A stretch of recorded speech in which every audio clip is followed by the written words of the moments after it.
नमस्कार मंडळी, सर्वांना श्री स्वामी समर्थ।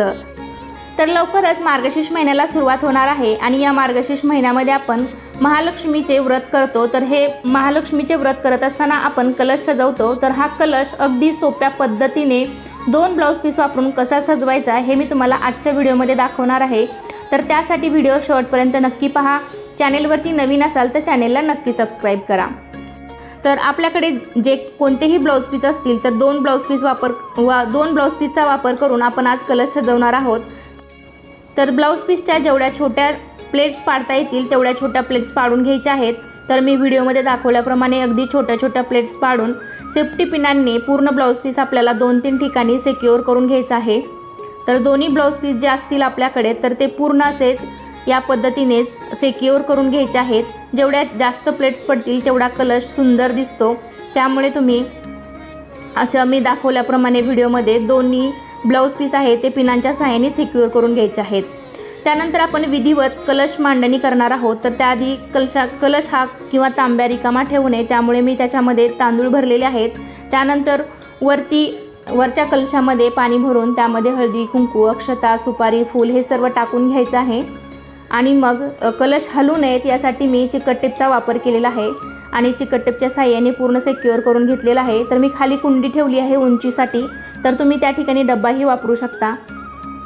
त्यानंतर आपले जे काही ब्लाउज पीस असतील, तुमच्याकडे जर मोठे ब्लाउज पीस असतील तर मागच्या साईडना तुम्हाला जेवढी हाईट पाहिजे आहे किंवा पुढच्या साईडला जेवढं पाहिजे आहे तेवढं घेऊन तुम्ही पुढे एक सेफ्टी पिन लावा आणि मागच्या साईडला सुद्धा तुम्ही एक सेफ्टी पिन जेवढी तुम्हाला पाहिजे तेवढी कलशाला तुम्ही व्यवस्थित पॅक करून घ्यायचं आहे। तर पहिला ब्लाउज पीस मी ते लावून घेतलेला आहे। त्यानंतर दुसरा ब्लाउज पीस सुद्धा त्याच पद्धतीने आपल्याला लावून घ्यायचा आहे। कलशाच्या गळ्याला दोन्ही ब्लाउज पीस व्यवस्थित सेट करून घ्यायचे आहेत।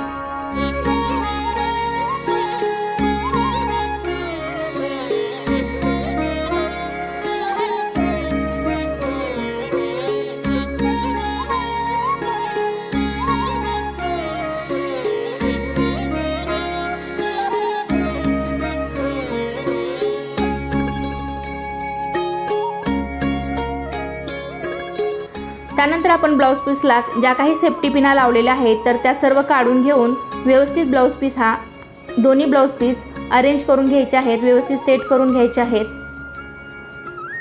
आणि या साईडचा एक ब्लाउज पीसचा पदर आणि या साईडचा एक पदर असं करून आपण पाठीमागच्या साईडने सुद्धा एक सेफ्टी पिन लावून घ्यायची आहे।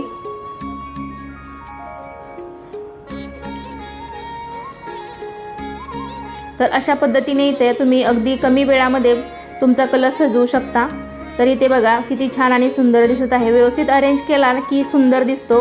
त्यानंतर आपण जे काही 5 प्रकारचे आपण झाडांची पानं ठेवतो तर किंवा फांद्या ठेवतो, तर ते ठेवण्याआधी किंवा तांब्याच्या कलशामध्ये आपण विड्याची पानं सुद्धा ठेवू शकतो। तर ते ठेवण्याआधी आपण दागिने घालून घेऊयात, जेणेकरून आपण एकदा का फांद्या ठेवल्या तर मग परत नंतर आपल्याला दागिने घालता येणार नाहीत।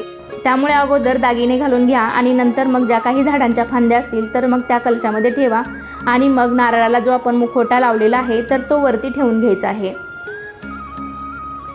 तर अशा योग्य पद्धतीने आपण कलश इथे सजवू शकतो। विधिवत कलश सजवलेला आहे। तुमच्याकडे ज्या काही फुलांच्या माळा वगैरे असतील किंवा मग सध्या बाजारामध्ये मार्गशीर्ष गुरुवारसाठी वेणी मिळते देवीसाठी, तर ती सुद्धा तुम्ही वरती लावू शकता आणि छान असं कलशाला सजवू शकता। तर अगदी सोप्या पद्धतीने तुम्हाला मी कलश कसा सजवायचा हे आजच्या व्हिडिओमध्ये दाखवलेला आहे।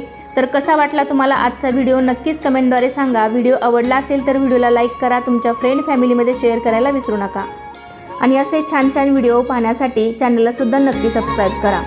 चला तर पुन्हा भेटूया अशाच एका छानशा आणि माहितीपूर्ण व्हिडिओमध्ये। तोपर्यंत धन्यवाद। सर्वांना श्री स्वामी समर्थ।